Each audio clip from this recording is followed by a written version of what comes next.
parole de Dieu et que nous allons trouver dans Galates chapitre 2 verset 20. Une vie de résurrection avec Jésus-Christ, avec Christ. Est-ce que vous êtes ressuscité? Amen. Vous êtes ressuscité.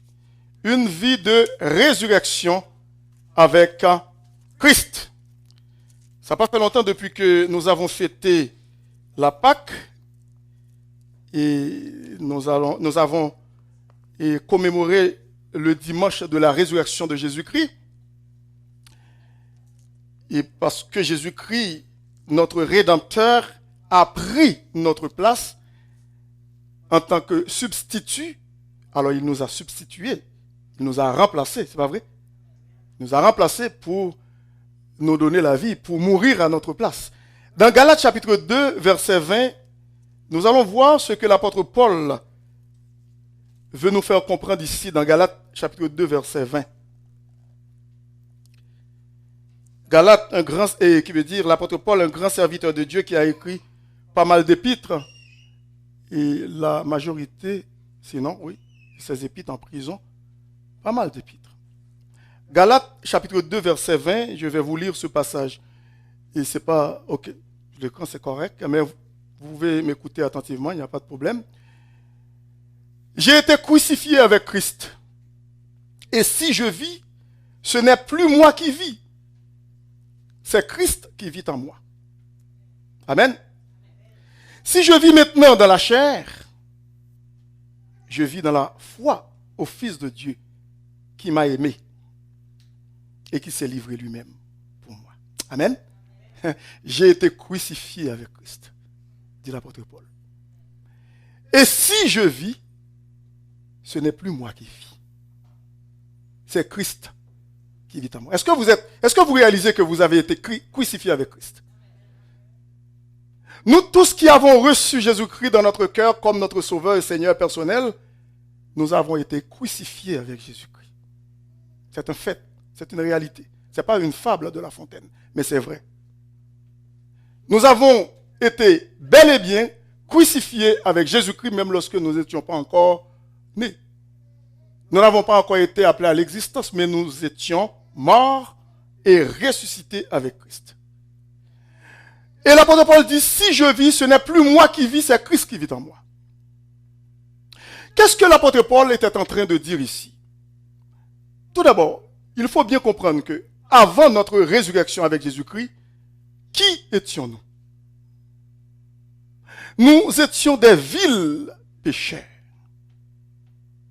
Des vils pécheurs. Nous étions sans Dieu, sans Christ et sans espérance dans ce monde. C'est-à-dire nous étions misérables. Très, très malheureux. C'est pour cette raison que le titre de ce message, comme je vous l'ai annoncé, une vie de résurrection avec Christ. L'apôtre Paul dit, nous étions morts par nos offenses, dans nos péchés. Nous étions comme des enfants de ce monde présentement, que l'apôtre Paul décrit comme des enfants de la rébellion, aux esprits tordus. On n'avait aucune chance d'être sauvés. Mais par le grand amour de Dieu en Jésus-Christ, il a déployé cet amour. Amen. Il a manifesté cet amour pour nous. Sur le bois infâme de la croix en la personne de son Fils Jésus-Christ. Et c'est pour cette raison que Jésus-Christ pouvait dire dans Jean 3,16, car Dieu a tant aimé le monde. C'est le verset le plus populaire, je ne sais pas, le verset fameux de la Bible. C'est le verset central qui décrit l'amour infini de Dieu, comme dit l'anglais, endless love. C'est l'amour intarissable, l'amour incommensurable.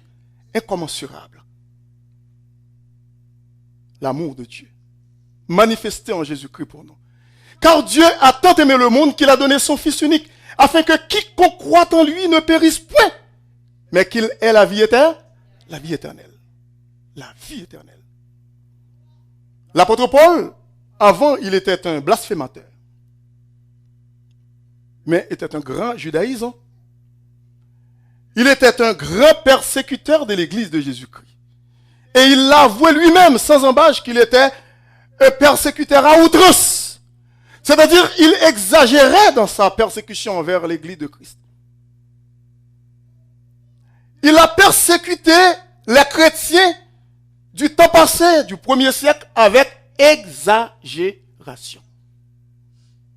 Mais lorsque l'apôtre Paul a accepté Jésus-Christ comme son sauveur et Seigneur personnel, l'apôtre Paul pouvait dire dans 2 Corinthiens 5, 17, si quelqu'un est en Christ, quoi? Il est une nouvelle créature. Il y a d'autres versions qui disent il est une nouvelle création. C'est-à-dire son univers est complètement changé, transformé, chamboulé. Amen. Les choses anciennes sont passées. Voici toutes choses sont devenues. Qui veut dire l'univers de l'apôtre Paul était changé. Notre univers est changé lorsque nous sommes venus à Jésus-Christ. Est-ce que vous réalisez ça? Le premier point à voir aujourd'hui, une vie de résurrection avec Christ est une vie transformée. Amen. C'est le premier point. Une vie de résurrection, c'est une vie transformée. Il y a une pensée qui dit que la nature nous forme. Vous connaissez peut-être certains d'entre vous cette pensée. La nature nous forme. L'école nous informe. Le péché nous déforme. Mais seul Jésus-Christ nous transforme. Lui seul peut le faire. Il n'y a que Jésus qui puisse transformer l'être humain. Il ne sera jamais la même personne quand il a rencontré Jésus-Christ. Une vie de résurrection, tout d'abord, c'est une vie transformée. J'ai été crucifié avec Christ. Et si je vis, ce n'est plus moi qui vis, c'est Christ. Ce n'est plus Pasteur Level qui vit. Oui, je fonctionne comme être humain, oui, mais il y a une autre vie en moi. Vous fonctionnez comme des êtres humains, mais vous avez un personnage qui transforme. L'agent de transformation, c'est Jésus. Lui seul peut le faire. Personne d'autre. Personne. Observons ce qui se passe à travers le monde. Regardons. Ça va mal. Mais pourquoi vous êtes joyeux? Pourquoi vous êtes tout et toutes souriantes? Pourquoi? Alors que la pandémie ne cesse de faire rage. Le moral des gens est complètement à terre. Les chefs d'État sont paniqués. Les commerces sont fermés. Les gyms sont fermés. Partout, c'est la désolation. C'est l'irritation. C'est l'affliction. C'est la frustration. C'est la déception. C'est la... Écoute, je ne sais pas quoi dire encore. Mais pourquoi nous chantons à gorge déployée? Pourquoi? Parce que notre vie a été transformée par Jésus-Christ. Quelle que soit la situation dans laquelle nous nous trouvons, quels que soient les problèmes auxquels nous faisons face, sachons que nous sommes différents des gens qui ne connaissent pas Jésus. Parce que nous sommes transformés pour marcher en nouveauté de vie. Est-ce que vous pouvez voir ça dans Romains chapitre 6, verset 4? L'apôtre Paul, dans Romains chapitre 6, verset 4, lorsque nous regardons dans Romains, l'apôtre Paul nous dit quelque chose très très très important. Romains 6, verset 4. Nous avons donc été ensevelis, enterrés. C'était notre funéraire avec Jésus-Christ. Nous avons donc été ensevelis avec lui par le baptême en sa mort, puisque la mort de Jésus-Christ c'était un baptême de mort. La mort de Jésus-Christ. Afin que comme Christ est ressuscité des morts, par la gloire du Père, de même nous aussi nous marchons comment? En nouveauté de vie. Transformés pour marcher en nouveauté de vie avec Jésus. C'est ça le premier point. Une vie de résurrection, c'est une vie transformée. Lorsque nous regardons dans 2 Corinthiens chapitre 3, verset 16, nous pouvons prendre le verset 17. 2 Corinthiens chapitre 3, verset 17 et 18. L'apôtre Paul aussi dit à peu près la même chose. Mais nous allons voir comment nous sommes transformés de gloire en gloire dans 2 Corinthiens chapitre 3, versets 17 et 18. Mais écoutez bien, 17. Oh, le Seigneur, c'est l'Esprit. Amen. Le Seigneur, c'est l'Esprit, et là où est l'Esprit du Seigneur, là où est la liberté. Est-ce que vous êtes libre? Oui, nous sommes libres. Nous avons autrefois été, sous le joug de la servitude. Nous étions esclaves de nos passions, de nos mauvaises pensées, de nos frivolités. Oui, c'était nos entraves. Nous étions lacés, emprisonnés par une vie qui nous rendait malheureux autrefois.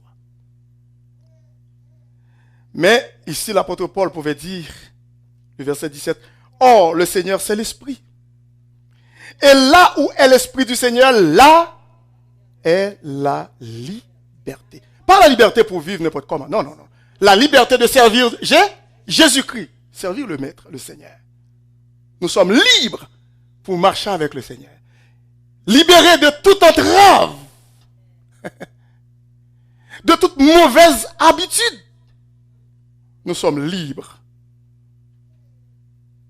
Et c'est pour cette raison que Jésus-Christ pouvait dire dans Jean 8, 36, « Si le Fils vous affranchit, vous serez comment? Réellement libre. » Réellement, pas partiellement, pas temporairement, pas peut-être, ou non, non. Nous serons réellement libres. Et voilà ce qui est arrivé dans notre vie. Nous sommes réellement libres. Lorsque Jésus-Christ disait cette phrase dans Jean 8, 36, devant la foule où il se tenait, à Jérusalem à l'époque, et aussi en compagnie de ses disciples, Jésus-Christ en tant que maître et Seigneur, il savait qu'est-ce qu'il disait. Jésus-Christ dit, si le Fils vous affranchit en parlant de lui-même, vous serez réellement libre. Vous connaîtrez la vérité et la vérité vous affranchira. Mais il osait de répondre à Jésus-Christ, pourquoi tu nous dis que nous sommes esclaves? Nous ne sommes esclaves de personne. Nous sommes libres. Pourtant, ce n'est pas vrai, c'était faux. Lorsque Jésus-Christ regardait, tout d'abord, ils étaient esclaves de leur péché. Et puis ensuite, ils étaient esclaves des hommes. Les Romains étaient là, dans la capitale et partout dans les provinces. C'était Rome qui menait, qui gouvernait la Palestine à l'époque. Ils n'étaient pas libres, ils étaient esclaves. Esclaves de leur péché aussi, esclaves de l'occupant romain. À ce moment-là, les Juifs mentaient. Jésus-Christ est venu apporter la liberté. Maintenant, par la grâce de Dieu, nous sommes libres pour servir le Seigneur, pour marcher avec lui. Et puis, le verset 18. Nous tous qui le visage découvert, alléluia, contemplons comme dans un miroir la gloire du Seigneur, nous sommes transformés, vous voyez, transformés en la même image de gloire en gloire, comme par le Seigneur l'Esprit. Alors ici, Louis II dit comme par le Seigneur l'Esprit, mais pour mieux comprendre, c'est par l'Esprit du Seigneur. Vous pouvez inverser ces deux mots-là, pour mieux comprendre. Comme par le Seigneur l'Esprit. Vous mettez l'Esprit et le Seigneur. Comme par l'Esprit du Seigneur, on mettait le Seigneur après l'Esprit. Pour mieux comprendre. Une vie de résurrection, c'est une vie transformée. Le deuxième point. Une vie de résurrection, c'est une vie de puissance. Est-ce que vous avez de la puissance? Est-ce que vous êtes puissant en Jésus-Christ? Qui a dit un jour dans Philippiens 4, je puis tout par celui qui me fortifie? L'apôtre Paul, n'est-ce pas? Où était-il? En prison. La prison ne pouvait pas empêcher que cet humble serviteur de Dieu de se réjouir. Je puis tout, dit-il, par celui qui me fortifie. La puissance de Jésus-Christ agissait puissamment encore, jour après jour dans la vie de ce prisonnier. dans la prison romaine. Parce que la force de Jésus-Christ, le Saint-Esprit de Dieu, était en Paul. Paul n'avait pas peur de la mort. C'est vrai qu'il a été mis à mort par décapitation. Mais Paul n'avait pas peur de la mort. Le chrétien ne doit jamais avoir peur de la mort. Parce que nous savons où nous allons. Est-ce que ce n'est pas vrai? Nous ne sommes pas des citoyens d'ici-bas.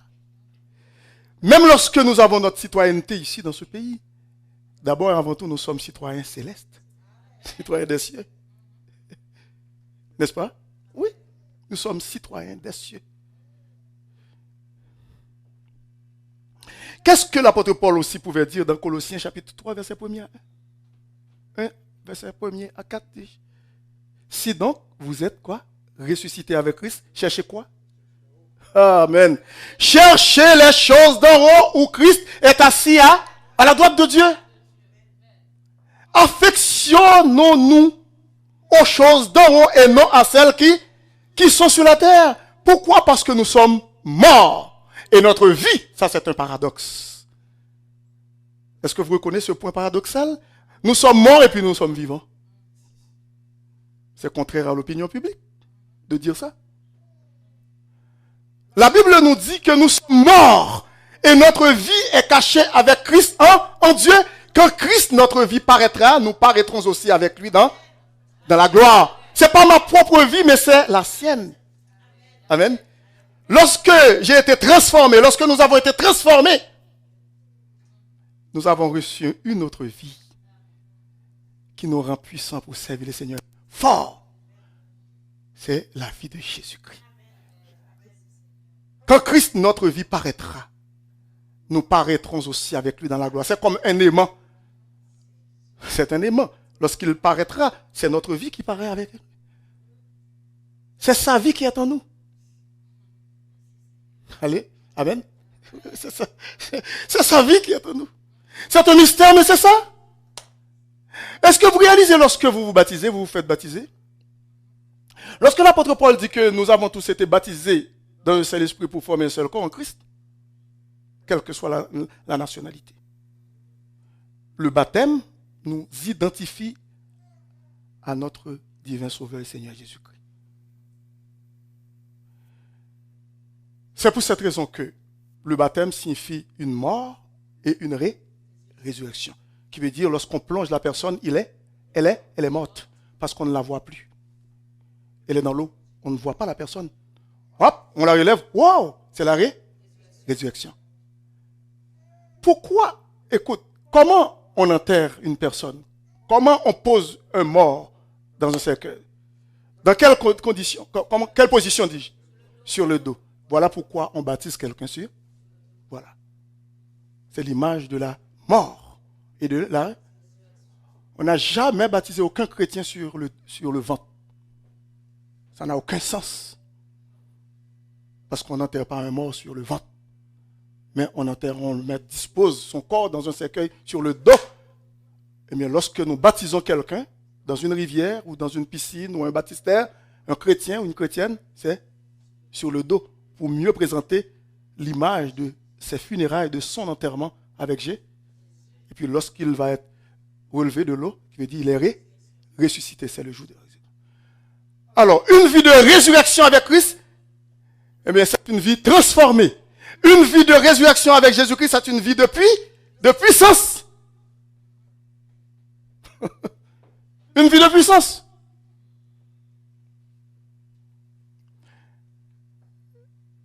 Écoutez, c'est important de comprendre tout cela parce que ce sont des choses très fortes. Ce sont des images, mais que Dieu a mises dans sa parole pour que nous puissions mieux saisir les éléments spirituels, pour que nous puissions mieux comprendre la parole de Dieu et cheminer aussi avec lui jour après jour. Amen. Dans la victoire. Pas dans la défaite. Nous ne sommes pas un peuple de défaite, mais un peuple de victoire. Amen. Grâce soit rendue à Dieu, dit l'apôtre Paul, qui nous mène toujours de victoire en victoire. Et qui répand par nous en tout lieu l'odeur de sa connaissance. Nous dégageons un parfum de bonne odeur dans ce monde. Amen. Parce que nous sommes enfants de Dieu transformés. Nous ne sommes pas comme les autres. C'est pour cette raison que je vous ai posé la question, pourquoi vous êtes joyeux, joyeuses ici, alors que la pandémie fait rage?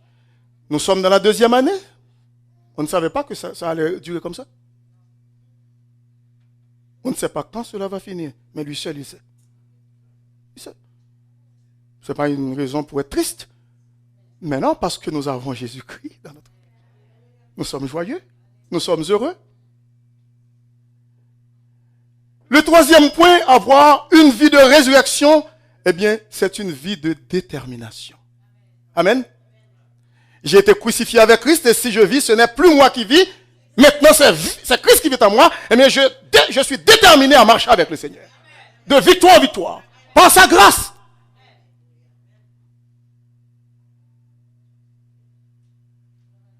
Autrefois, c'était la tristesse. Avant d'avoir connu le Seigneur. Autrefois, c'était, écoute, la désolation, le désarroi. Mais aujourd'hui, c'est la joie. Vous vous souvenez, les disciples se cachaient, tous terrés dans leur maison, portes verrouillées. Vendredi, samedi. Mais dimanche, c'était un jour de joie. Un jour d'allégresse. Un jour de bonheur, de paix, de sérénité. Amen. Une vie de résurrection, ce 3e point, c'est une vie de détermination. Une vie de détermination, une vie de résolution. Une vie de décision. Moi, je refuse de marcher dans la défaite parce que j'ai Jésus-Christ dans ma vie. C'est une vie de détermination. Lorsque nous regardons dans Philippiens 3, verset 12 à 16, l'apôtre Paul aussi, dans Philippiens 3, verset 12 à 16, ce n'est pas que j'ai déjà remporté le prix ou que j'ai déjà atteint la perfection, dit l'apôtre Paul dans Philippiens 3, verset 12 à 16. Il dit, non, mais je cours pour tâcher de les saisir le prix de la vocation céleste. Écoutez, je vais voir. Philippiens chapitre 3, c'est ça? Philippiens chapitre 3, verset 12 au verset 16. Écoutez. Ce n'est pas que j'ai déjà remporté le prix ou que j'ai déjà atteint la perfection. Non. Ce mot perfection ici veut dire perfection absolue lorsque nous serons dans la gloire. L'apôtre Paul, écoute, l'a confessé, n'avoir pas encore atteint cette perfection. Alors qu'il était un grand serviteur de Dieu, un homme plein de foi. Ce n'est pas que j'ai déjà remporté le prix ou que j'ai déjà atteint la perfection, mais je cours pour tâcher de les saisir, puisque moi aussi j'ai été saisi par Jésus-Christ. Alléluia. Quiconque a été saisi par Jésus-Christ court vers le but pour remporter le prix. Verset 13. Frères et sœurs, je ne pense pas l'avoir saisi. Ah oui, mais je fais une chose, pas 2, 3, non, une chose. Oublions ce qui est en arrière. Je m'en fous de ce qui est en arrière. Le passé, ça ne m'intéresse pas. Ça ne me regarde pas. Ce n'est pas le passé que je vois, c'est le présent en fonction du futur, de l'avenir. Oublions le passé. Oublions les gaffes du passé. Oublions nos faiblesses du passé. Oui, nous pouvons parfois nous rappeler pour prendre les leçons de cela. Mais il ne faut jamais vivre dans le passé. Parce que Satan va rire de nous. Il est content lorsque nous vivons dans le passé. Lorsque Martin Luther, à ne pas confondre avec Martin Luther King, le pasteur noir, assassiné dans les années 60 aux États-Unis. Martin Luther, un grand docteur en théologie, c'était un Allemand qui enseignait à l'université Gutenberg en Allemagne, qui a parti de la réforme protestante. Lorsqu'il voyageait à Rome, il faisait la pèlerinage avec les autres prêtres, les curés et les prêtres, parce qu'il habitait en Allemagne, c'est son pays natal.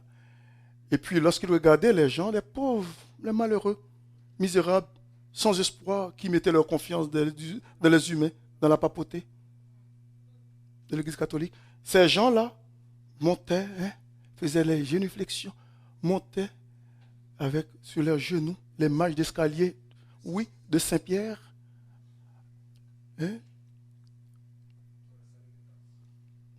C'était vraiment triste. C'était triste.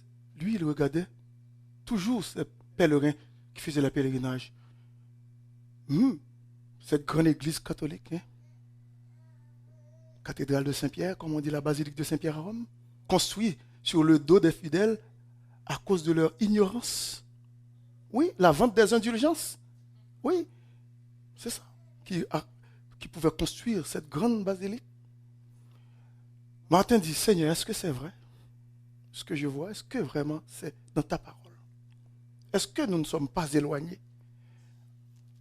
Pendant des années, il enseignait, il préparait des cours pour aller donner aux élèves, aux étudiants à l'université. Mais un beau jour, Dieu lui a fait découvrir quelque chose. Parce que Dieu a dit dans sa parole, si vous me cherchez, vous me trouverez. Mais si vous me cherchez de tout votre cœur. Est-ce que vous êtes là? Il cherchait Dieu de tout son cœur. Dieu lui a ouvert les yeux, l'esprit. Il a compris. Il a ouvert son cœur. Les yeux de son cœur. C'est très important. Pas seulement les yeux, ça, mais de son cœur spirituel. Il pouvait voir, comprendre. C'était faux. C'était de l'ignorance pure et simple. Depuis lors, Martin Luther a résolu. Il est déterminé à ne pas continuer dans cette voie. Dieu l'a arraché de là. Il a été transformé.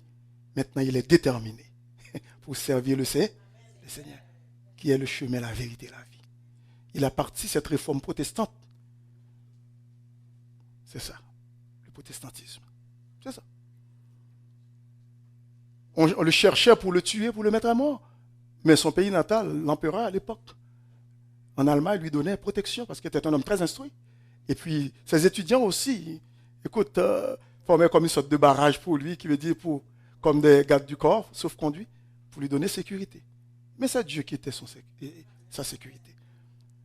Et bien, c'est pour cette raison que lorsque Martin Luther servait le Seigneur, parfois des mauvaises pensées venaient l'attaquer. Il écrivait des choses qu'il faisait dans sa jeunesse. Beaucoup de choses sur une feuille de papier. C'était Satan qui l'a poussé à faire ça. À écrire toutes les erreurs du passé, toutes ses faiblesses du passé, toutes les gaffes du passé. Mais Martin Luther a pris 1 Jean, chapitre 1er. Écoutez ce qu'il a fait. Dans 1 Jean, chapitre 1er, le verset 7, il a dit, mais si nous marchons dans la lumière, comme il est lui-même dans la lumière, amen, nous sommes mutuellement en communion, et le sang de Jésus, son Fils, nous purifie de tout péché. Vous savez ce que ça veut dire de tout péché? Passé, futur. Voilà. N'allez pas jouer dans vos choses du passé. Laissez ça en arrière. Est-ce que vous êtes là? Laissez tout ça en arrière. Parce que vous êtes devenus de nouvelles créatures. Oui, il y avait des choses du passé. Même lorsque vous avez accepté Jésus-Christ aussi. Oui, dans ma jeunesse folle, après ma conversion, écoute, il y a des choses qui n'étaient pas tellement intéressantes. Mais le sang de Jésus, son Fils, m'a purifié de tout péché. Le passé, le présent et le futur. C'est ça que l'original veut dire. En grec, le futur, tout. Même ce que nous allons commettre, on ne sait pas. Mais Dieu le sait. Son sang s'est déjà répandu. Il a couvert déjà tout. Mais n'oubliez pas, n'oublions pas, dans 1 Jean, chapitre 1er, et aussi nous allons voir dans le verset 9, il dit, si nous confessons nos péchés, il est fidèle et juste pour nous les pardonner et pour nous purifier de toute iniquité. Cela ne veut pas dire pourtant que nous allons en enfer, parce que non. Qui veut dire que nous devons, pour recevoir le pardon jour après jour de Dieu, nous devons constamment, jour après jour, reconnaître nos péchés. Mais cependant, nous sommes enfants de Dieu pour l'éternité. L'apôtre Paul dit, ce n'est pas que j'ai déjà remporté le prix ou que j'ai déjà atteint la perfection. Non, il dit, non, je ne l'ai pas encore. D'après Philippiens, chapitre 3, verset 12 et à 15, il dit, mes frères et sœurs, écoutez ça, ce qu'il a dit. Il dit, mais je cours pour tâcher de le saisir puisque moi aussi j'ai été saisi par Jésus-Christ. Frère, je ne pense pas l'avoir saisi, mais je fais une chose, oubliant ce qui est en arrière et me portant vers ce qui est en avant. Je cours vers le but pour remporter le prix de la vocation céleste de Dieu en Jésus-Christ. Quel est donc ce prix? C'est la récompense. Il n'est pas question ici du salut. Il faut bien comprendre ça. Ça n'a rien à voir avec le salut. Parce que le salut est gratuit. Mais la récompense, c'est quoi? Il faut travailler pour la récompense. Ah oui. Il faut travailler pour ça. Amen. Mais écoute, si vous comprenez bien la parole de Dieu, vous allez voir ça. Oui. Lisez la parole de Dieu, vous allez comprendre ça. Ce n'est pas un salut, conditionnel. Non. Le salut de Dieu est inconditionnel. Le jour que vous avez accepté Jésus-Christ comme votre sauveur et Seigneur personnel, vous êtes sauvé pour l'éternité. C'est pour cette raison que le salut est éternel et non pas temporaire. Ce n'est pas une résidence temporaire. C'est permanent. Amen. C'est permanent. Et puis, l'apôtre Paul dit, au verset 15, nous tous donc qui sommes parfaits. Est-ce qu'il y a une contradiction ici au verset 15 avec le verset, et est-ce que c'est le verset 12? Où la question, ce n'est pas que j'ai déjà remporté le prix ou que j'ai déjà atteint la perfection. Au verset 12, il y a la perfection. Il ne l'a pas encore atteint, il l'a confessé, il l'a avoué. Et puis le verset 15, nous tous donc qui sommes parfaits ou faits. Il y a d'autres versions qui disent faits ou parfaits. Il n'y a pas de contradiction. Je vais vous expliquer ce que ça veut dire.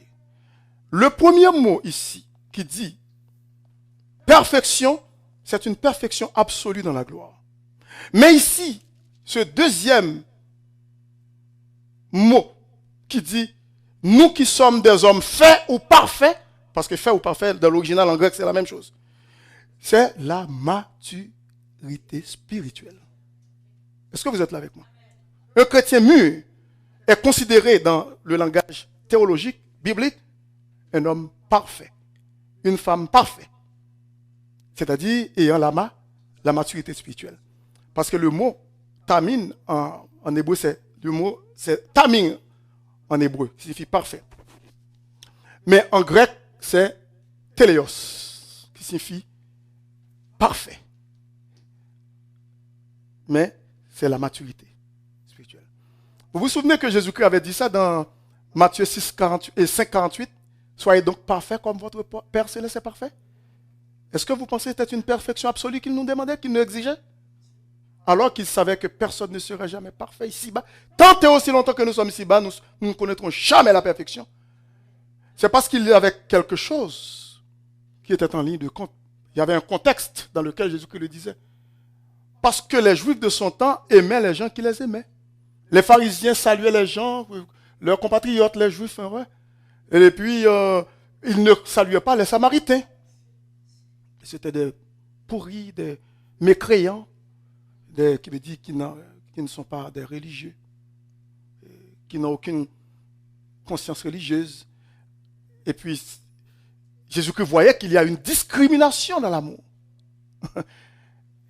Jésus-Christ dit à ses disciples, si votre justice ne surpasse pas celle des pharisiens, vous n'irez jamais au ciel.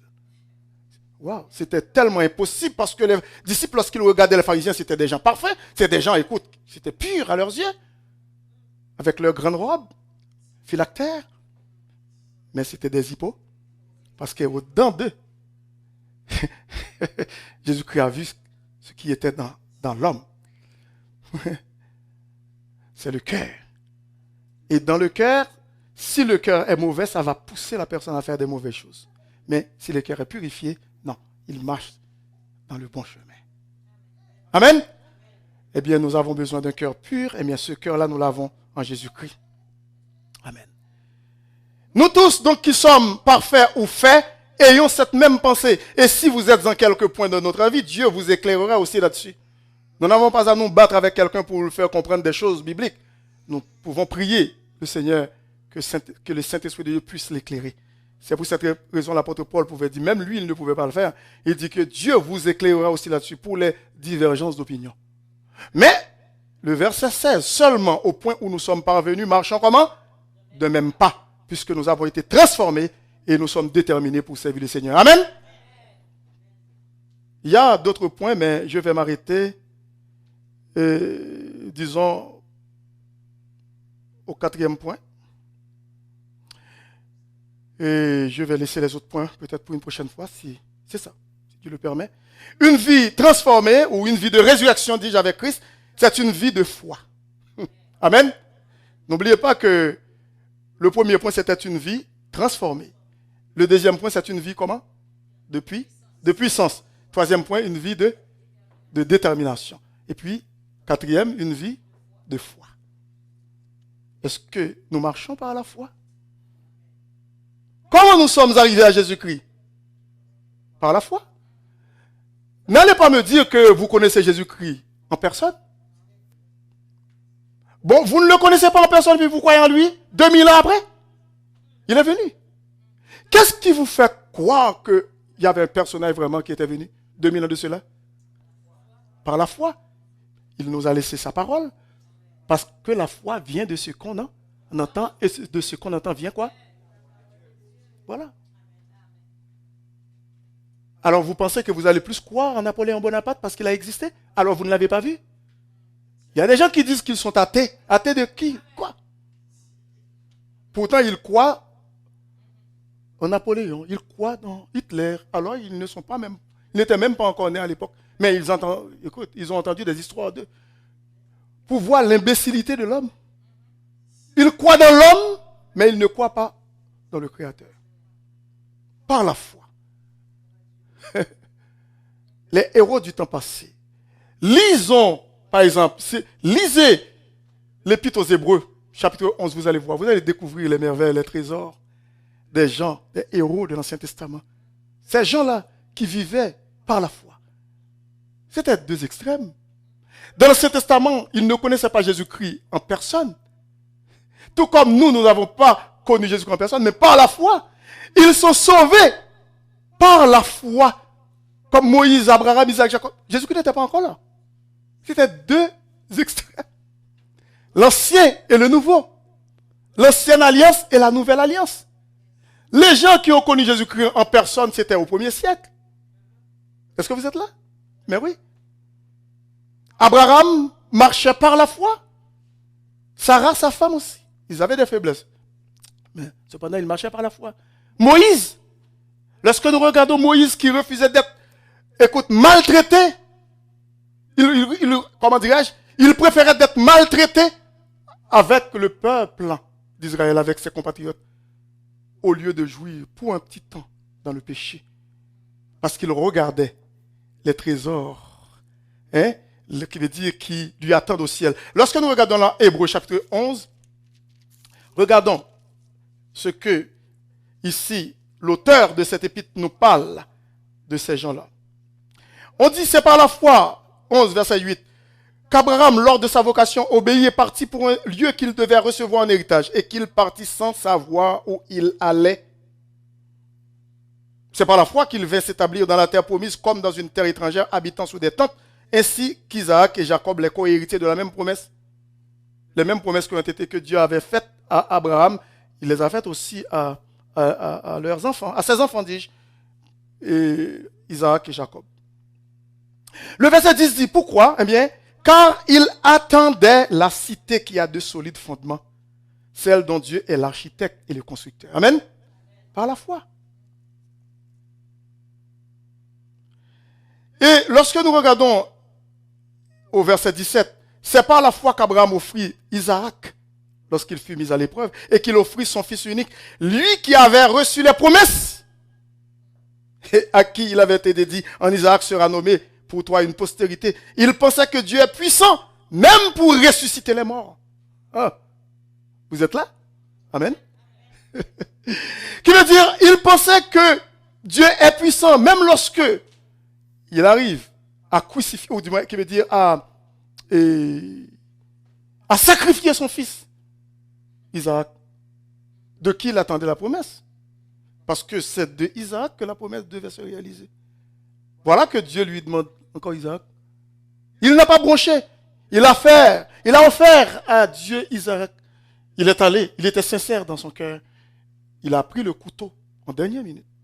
En dernière minute pour planter sur Isaac son fils. C'est l'image de Dieu lui-même qui a donné son fils. Il a chargé Isaac du bois pour l'Holocauste. Pendant qu'Isaac était en chemin, il posait la question à son père. Mais voici le bois, le feu, mais où est le sacrifice, l'agneau? Et puis Abraham dit, mon fils, mon Dieu pourvoira. Jéhovah Jireh, il pourvoira. Même au dernier moment, il pourvoira.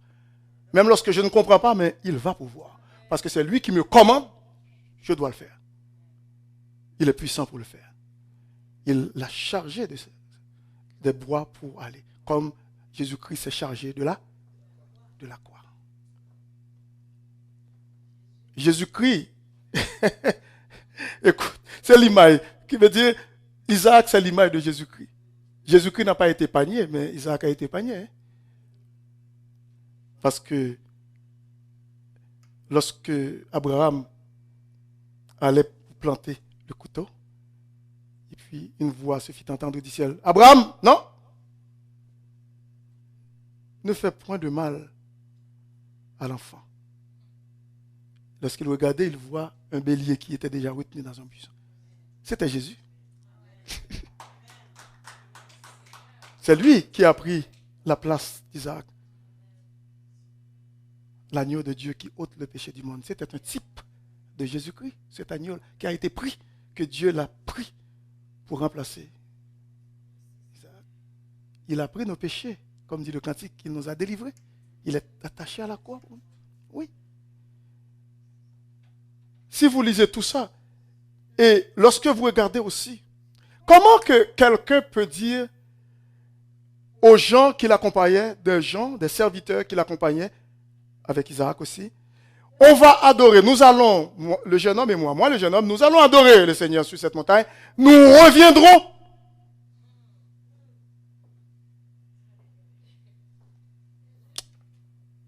Ça prend la foi.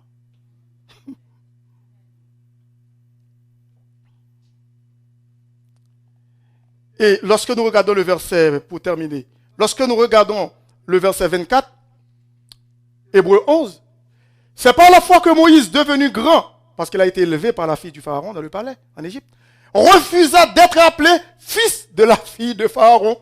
Il n'était pas ingrat. C'est par la foi que Moïse, devenu grand, refusa d'être appelé fils de la fille de Pharaon. Aimant mieux être maltraité avec le peuple de Dieu que d'avoir pour un temps la jouissance du péché. Pourquoi? Il dit, regardant l'opprobre de Christ. Pourtant, Christ n'était pas encore là. Mais c'est par là, par la foi. Moïse regarda l'opprobre de Christ comme une richesse plus grande que les trésors de l'Égypte. Car il avait les yeux fixés sur la rémunération, c'est-à-dire sur la récompense.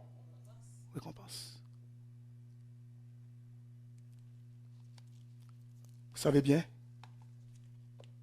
une vie de résurrection, c'est une vie transformée. Oui.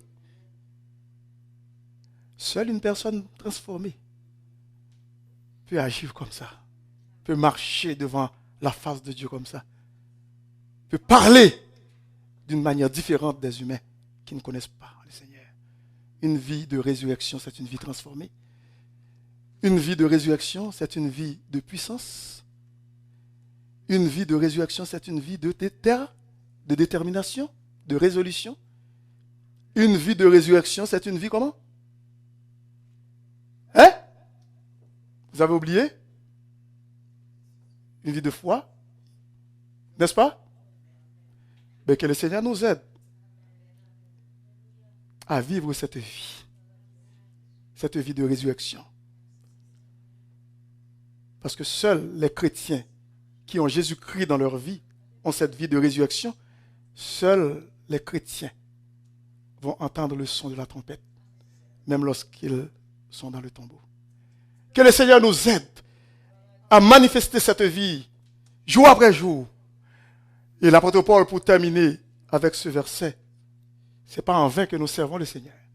Dans 1 Corinthiens 15, 58, ainsi mes frères et sœurs bien-aimés, soyons fermes, inébranlables. Travaillons comment? De mieux en mieux à l'œuvre du Seigneur. Sachant que votre travail ne sera pas vain dans le Seigneur. Que le Seigneur vous bénisse.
Chanter ce chant. Alléluia. Nous allons chanter ce chant avec foi, avec détermination ce matin. Amen. Tu payas mon salut par ton grand sacrifice. Oh Jésus, quel merveilleux amour. Désormais pour ton seul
ton image. Transforme à ton image, ton enfant, ton heureux, racheté. Devant moi n'est que lui ce matin. Chantez la gloire du Seigneur. Devant moi n'est que jusqu'au bout du voyage. Amen. Au bout du voyage, je connaîtrai vers ta volonté. Levez-le en vous dit je viens à ton autel, offrande volontaire, librement je te sers, dis-moi moi, je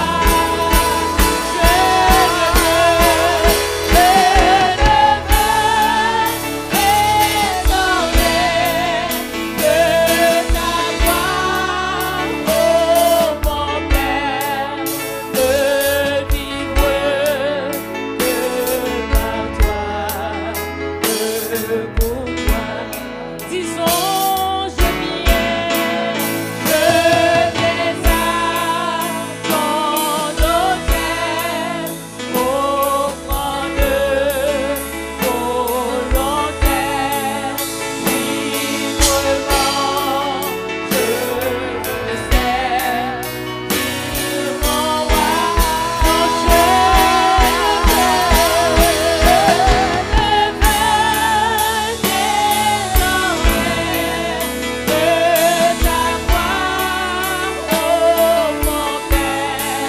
ton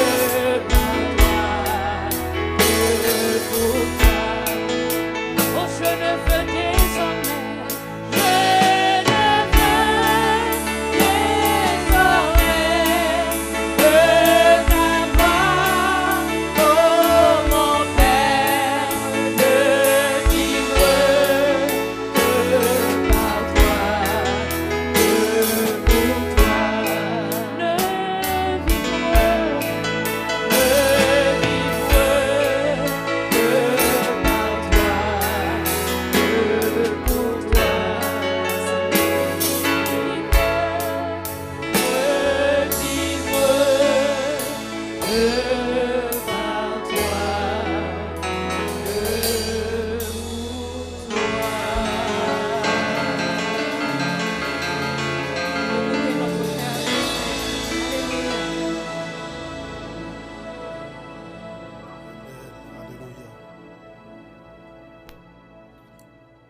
Nous sommes arrivés dans un moment de réflexion. Un moment de réflexion de ce message. Vous qui êtes là, au Centre Vision Métropolitaine, après avoir fini d'entendre ce message, vous avez une chose à faire.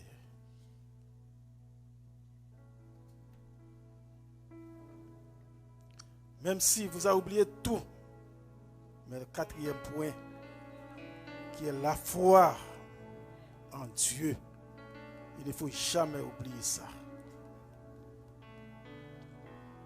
Il ne faut jamais oublier une vie d'exécution avec Christ. C'est une vie de puissance. Chaque chrétien doit avoir une vie de puissance pour mener une vie de foi. Dans le moment ça, Seigneur, nous disons merci. Merci parce que tu permets à chaque de nous qui te quitté nous. Et chaque monde qui te campé, qui te chita sur les réseaux sociaux, qui t'attendait un message comme ça. Que journée incapable, une journée de bénédiction, une journée de riche, une bénédiction pour chaque monde qui ne prend pas dans le service. Merci Seigneur. Ou après nous venir accepter comme sauveur personnel. Nous besoin mener une vie de puissance. Une vie de transformation et une vie de foi. Merci Seigneur pour serviteur, pasteur Level, Seigneur. Vous te confiez message ça aujourd'hui. Vous te confiez message ça spécialement Seigneur pour un monde. Message ça capable pour moi-même. Il est capable pour vous-même. Pour capable mener une vie de foi, une vie de puissance. Que message ça Seigneur nous capables de ranimer dans la vie par nous. Même Jean-Bert là, même là il manger, il coucher pour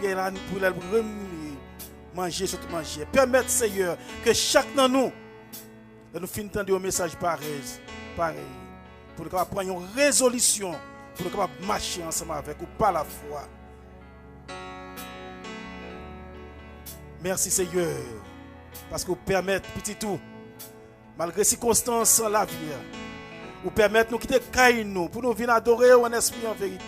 Vous permettez nous quitter quelque chose qui n'a fait la caille nous, pour nous brancher nous sur les réseaux sociaux, pour nous attendre un message comme ça, que message ça pour nous un sujet de joie, un sujet de bénédiction pour toute la vie que nous va mener sur terre.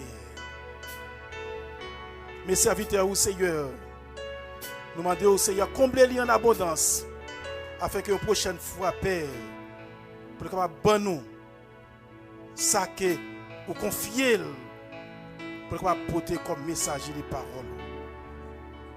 Restez ensemble avec nous, Seigneur, pendant que nous prenons la caille nous. Fait que nous contents pour nous ranimer le message, ça, Seigneur. Depuis au commencement, Seigneur, dans dirigeante là, qui doit animer le service là, Seigneur, pour jusqu'à la bénédiction finale. Permettre, Seigneur, pour le message capable de rester dans la vie, nous capable porter fruit. Pour nous dire comment apporter bol. C'est parce que nous avons gagné un course là, mais nous avons marché vers le but pour nous remporter pour céleste en Jésus-Christ. Il est avec nous, Seigneur. Non seulement pour minute ça, mais pour tout le temps et pour toute l'éternité. Amen.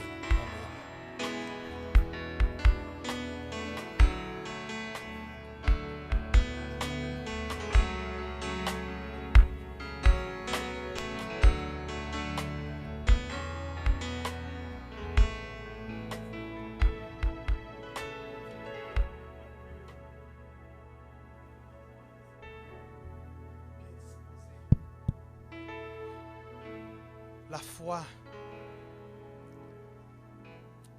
c'est la chose la plus importante.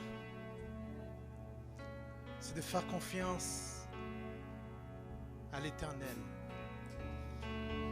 C'est lorsqu'on se trouve dans les difficultés, lorsqu'il n'y a aucun chemin, lorsque toutes les portes sont fermées, lorsque les tempêtes ils viennent un après l'autre. La foi en Dieu. Je suis devant vous. Moi, j'ai tout perdu. Et récemment, j'ai perdu plus de 100 000. Mais ma foi en Dieu m'a gardé. J'ai perdu ma maison. Tout ce que je possédais.